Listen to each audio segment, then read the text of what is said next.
Welcome to RaiGoTo.com. In this video, we'll discuss about how to manage uses and licenses. So let's understand today's agenda, then we'll move further with practical demo. We'll discuss here how to view active license, view last login date with Rally, and we'll do here practical demo. So for monitoring uses and licenses, user with subscriptions administrator or workspace administrator permission can be required.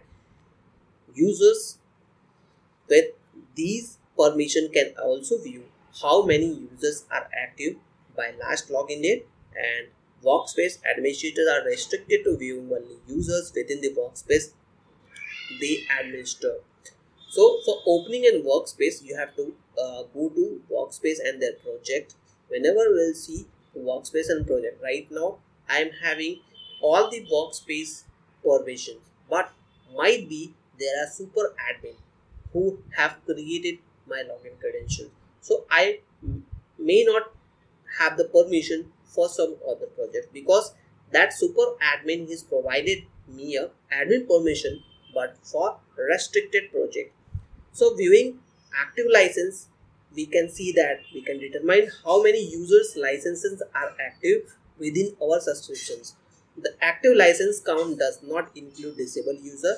If the license information is unavailable from the server, the message unable to retrieve licensing information displays. So whenever we click on the setup icon from the Rally menu bar in the right corner, then select users. So once you select on the users part, whatever users are active and what is the subscription you can see here. That is the permission we can view it. So we can also view when the user is logged in. Subscription and workspaces administrator can view the last login date of users.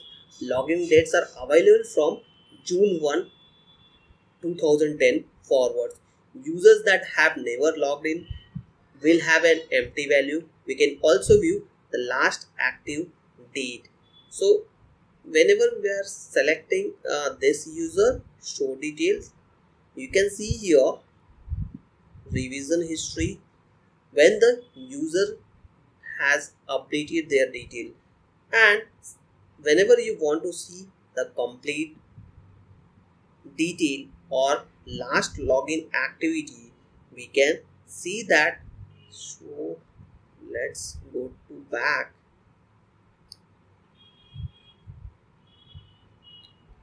and click on this. You can check all these fields whichever is available: cost center, creation date, date format, date time format, default page for viewing mode. So these all options are available. You can see that last active date, you can also see that, and once you click on apply, whatever field you have selected is available here. So last active date for this user is today's only, because right now I'm logged in. This user has never logged in, because of that it's showing null here. So as I said, whenever there is no login activities available, you will get null page. So this is how we can see the licensing part and uses of the user when they have logged in and use that particular platform. This is also used for the tracking perspective. If there is any malfunctioning is going on, we can track it by this settings. So this is all about uses and licensing in Rally. Hope you liked it. If you really enjoyed this session, consider subscribing and pressing bell icon for more updates. Thank you for watching.